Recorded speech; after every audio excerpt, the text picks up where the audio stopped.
appointed son, magligtas ng kaluluwa. Ngunit hindi nyo kinilala yon. At ngayon, sinisikil ninyo ang aming kalayaan na ma-enjoy namin ang labor namin for 38 years. Blood, sweat, and tears. Ang gabi, ginagawa naming araw. Hindi kami nagmolestiya ng ibang tao. Lumago ang bansang Kariyan. Ngayon, you are envying and jealousy. Gusto niyo kaming i-put down. Mapipilitan akong pupunta at mamumuno sa bansang ito para sa katuwiran. Sasabihin ko sa inyo, pag ito'y kalooban ng Diyos, gagawin ko. Ngayon din, sapagkat ang buhay ko ay wala ng kwenta. Papatayin din naman nila ako. Ngayon, tatayo na ako para sa kalayaan nating lahat.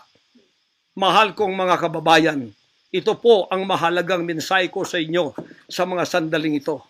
Hindi ko po uurungan ang sinumang gumagapi sa bansa ko at sa aking kalayaan na ako mismo nagtatago sa aking sariling bansa within 74 years. Hindi po nangyari ito ngayon lang. Pangulong Bongbong Marcos, akala ko matuwid ka na tao. Ikaw, First Lady, akala ko matuwid kang tao.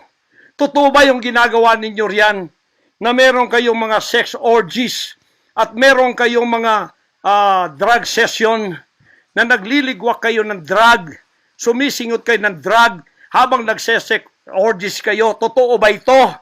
Totoo bang kayo ay may mga session ng nagarkila kayo ng mga voodoo expert from Africa, pagkatapos mga witchcraft sa India at ang inyong session Martes at pagkatapos Biyernes dyan sa Malacanang upang inyong aswangin i-witchcraft ako, Vice President Sara at Pangulong Digong at ang lahat ng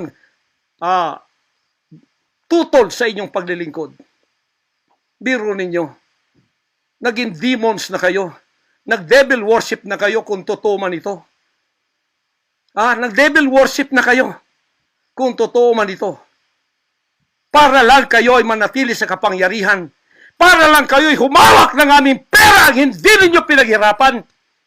Kami po ay nagbibigay ng taxes. Lahat ng aking kingdom materials from China, may taxes lahat yan. Milyon-milyon ang aming binabayad. Ngayon, ginagawa pa ninyo sa amin ito. Matuwid ba kayo? President Bongbong Marcos, Lisa Marcos, makinig kayo. Totoo ba na gumawa kayo ng aksyon kasama ng FBI na ako ay nyo nang ipaligwak at binigay sa kanilang kamay? Kaya't sila'y gumagawa ng ganito with impunity sa aking sariling bansa. Kung ganyan ang ginawa ninyo, I will not honor you. I will not respect you because you did not honor me and you did not respect me. You are no longer worthy to be our trusted leader. Mabuti pa, hanggang maaga pa, Bongbong Marcos, Lisa Marcos, Martin Romualdez, bumaba na kayo sa posisyon. Mag-resign na kayo sapagkat hindi hihinto ang tinig na ito habang naririyan pa kayo. Mga kababayan, tatayo ako sapagkat patay naman lang din ako.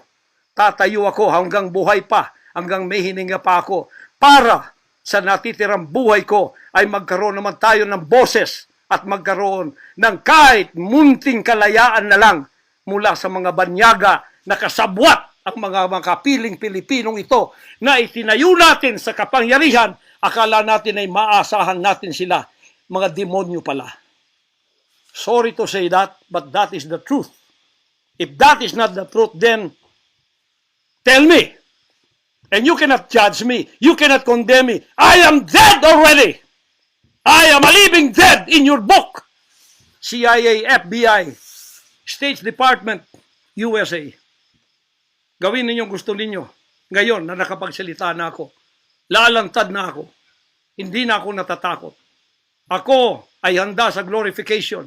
Kung ang glorification ko ay mangyayari maging glorified body ako, hindi ko tatablan ng bala. O kaya, tatablan pa ako sapagkat hindi pa nangyari yon. Handa na akong humarap sa mga bala ninyo. Basta't ito ay nasabi ko na sa social media. Huwag ninyong ligwakin ito para sa bansang Pilipinas ito. Mahal ko po kayong lahat. Pagpalain natin ang ating bansang Pilipinas, pagpalain tayo ng ating buting Diyos, pagpalain at ipigay natin ang lahat ng kapangyarihan sa Kanya. At tandaan ninyo ito, hindi mananaig ang kadiliman sa bansang ito habang may boses na ganito. Sumunod po kayong lahat at tayo ay magkaisa ngayon para itaas ang bandila ng kalayaan ng ating bansang ibinigay ni Rizal ang kanyang dugo. Ibinigay ng ating mga heroes ang kanyang dugo. Ngayon, itong mga slaves na to ay hawak ang liig nila ng mga banyaga at tayo ay ipinagbili na sa kanila. Hindi ako papayag hanggang ako'y may buhay at hilinga. Total, patay naman din ako sa inyong libro. Okay na ako sa buhay ko. Masaya na ako. Meron na akong accomplishment. Handang-handa naman ako pumunta ng langit noon pa.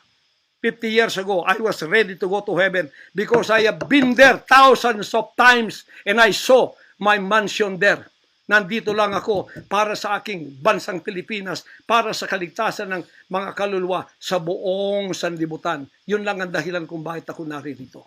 Pero natatakot mamatay? Hindi po. Sapagkat ako'y nasa Kanya at siya'y nasa akin. Ano man ang mangyayari sa akin tulad ng aking amang si Jesus Christ, ipinako sa krus, ay handa po akong mag-alay ng aking buhay sa isang worthy cause na sinasabi ko dito. Magandang gabi po, magandang araw sa inyong lahat. Hanggang dito lang, pagpalain tayo ng ating dakilang Ama. Sa Kanya lahat ang kapurihan at ang kapasalamatan at ang kaharian magpakailanman ay mananaig dito sa ating bansa at sa buong sanlibutan. To God, our Jesus.